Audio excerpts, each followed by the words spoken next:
In the backwhen times, there was a commonly held belief that anyone, no matter how down on their luck, could someday make a better life for themselves.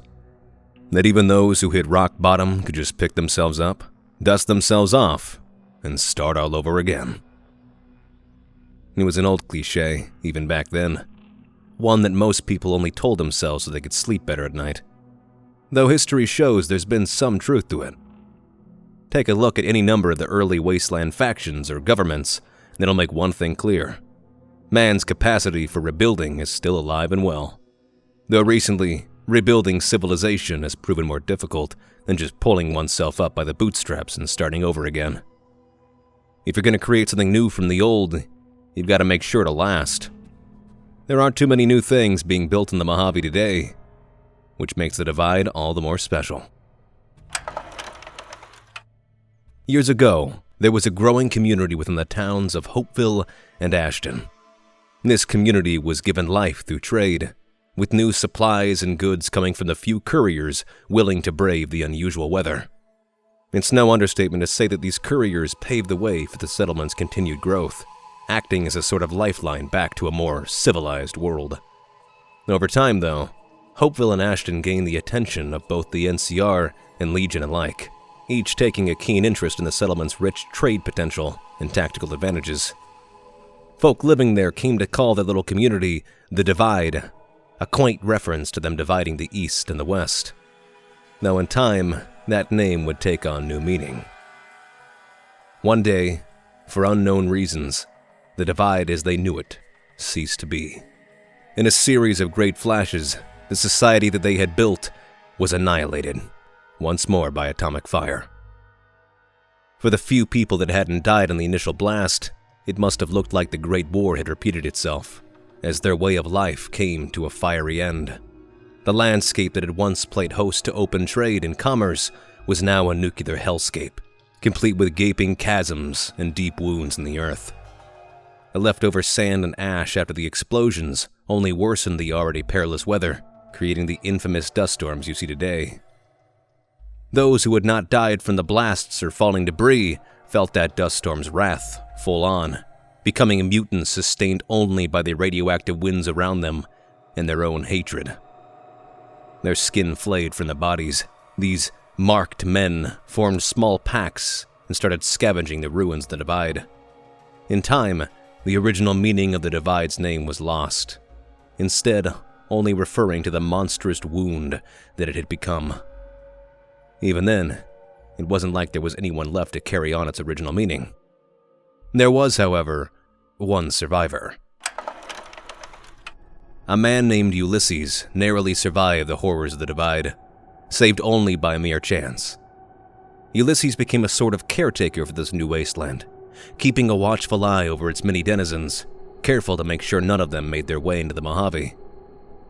Though he presided over this new Divide, Ulysses never forgot about the one that came before.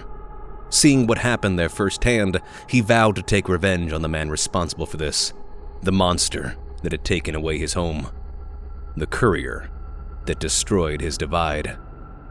Eventually, Ulysses and that courier did end up meeting, though it's hard to say what exactly happened. What we do know is that Ulysses must have finally gotten his ending to things, as after their fateful meeting, he was never seen again. With Ulysses gone, the Divide lost its watchful guardian, as did the beasts that resided there. Uncertainty reigned for a time within the ranks of the marked men, with some of the more violent members planning to form raiding parties to invade the Mojave. Fortunately, though, a new voice would come to offer a different way of life. A man by the name of Junaid stepped up and became the new de facto leader of the marked men, espousing the virtues of peace and forgiveness. Junaid was a pacifist by nature and saw fit to rally his fellow men around these ideals. He had seen where their petty hatred and infighting had gotten them, and knew the only path to redemption was through changing their very way of life. In time, the other marked men fell under his leadership, gradually letting go of their once burning hatred in exchange for accepting Junaid's more pacifist point of view. He taught them that beauty could be found anywhere, even in a place as desolate as the Divide. He offered them hope, at a time when there was so little to go around. From that point on, Junaid and his new following of marked men were known as the Dustwalkers, a pacifist tribe committed to survival without bloodshed, without conquest. Unfortunately for them, their new philosophy would soon be put to the test. Emerging from an unearthed door east of the high road, a band of savages wearing braided hair and painted faces took the divide by storm. These tribals took little time in massacring the Dustwalkers, killing men, women, and children alike.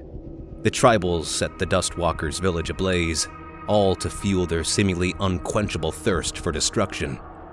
Yet by some stroke of good luck, the Dustwalkers were able to successfully repel the invading tribals, killing their leaders and throwing them from the peak of the high road itself. Though they had survived, the Dustwalkers were far from victorious. The battle left them seriously weakened, with even fewer members to help rebuild what the tribals had destroyed. Yet through it all, Junaid offered hope. Though spiritually crushed by the loss of their loved ones, the Dustwalkers, under Junaid's guidance, once more swore to pacifism and began to rebuild. What had started out as their darkest moment soon became the beginning of their golden age. In the years following the Tunnelmen's attack, the Dustwalkers gradually began to thrive in the wasteland. The villages and homes that the tribals had destroyed were rebuilt. New ways of supplying food and water were discovered. Even the local wildlife ceased to be an issue as the Dustwalkers learned the ways of taming deathclaws. Thanks to these aspects, life in the Divide only improved.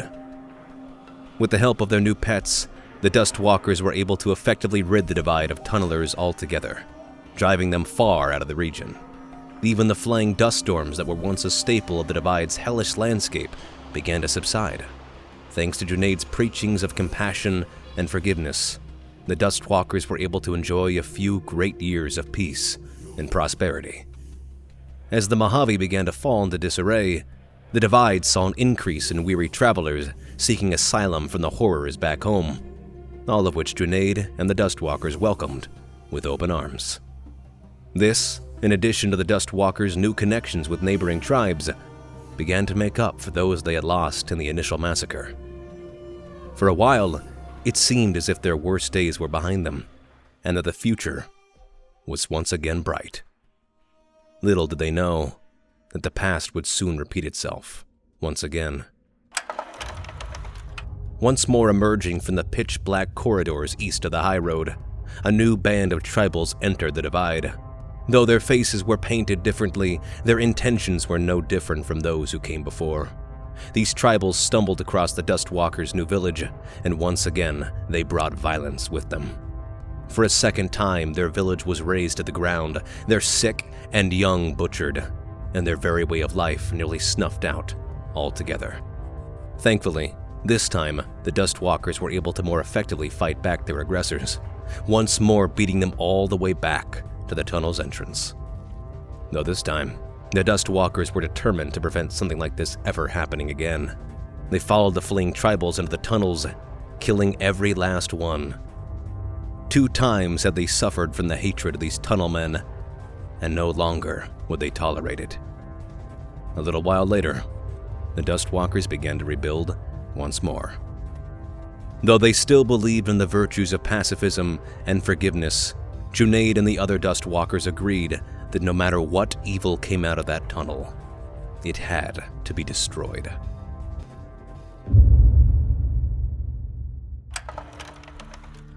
But that's all old history. It's been almost 2 decades since the last Tunnelmen attack, and a lot has changed in the Divide. Today, the Dustwalkers are part of a multi-tribe alliance. These tribes include the Mole Herders, a nomadic tribe that, true to its name, herd mole rats and other wasteland creatures for food. The Sun Children, who come from the forest to the north, untouched by the horrors of the Mojave and Divide. The Deep Wells, a tribe of craftsmen originating from the abandoned gold mines in the Divide. They pride themselves on their mechanical ability and weapon crafting, as well as their access to clean water. And finally, there's the Stone Wolves, the most militaristic of the tribes. They provide a sort of ongoing protection for the other tribes, being the only one among them to possess a genuine knowledge of warfare. Altogether, these 5 tribes live in harmony with one another, freely trading and living in peace. The Dustwalkers still accept any Mojave refugees that come their way, having truly taken Junaid's teachings to heart, though despite their outward kindness and compassion, the Dustwalkers remain forever cautious, always keeping an eye on that tunnel east of the high road, always waiting for the tunnelmen to return. Though who exactly were the tunnelmen? And more importantly, where did they come from? Despite Junaid's teachings and the general belief among the Dustwalkers, they weren't just some random demons hoping to wreak havoc upon the Divide. No, those tribals had to come from somewhere even further than the dark tunnels where they drew their last breaths. Perhaps their goal wasn't to get to the Divide, but instead was to get away from somewhere else, somewhere they were no longer safe. Of course, that raises the most burning question of all. What exactly were they running from? But that is a story for another day.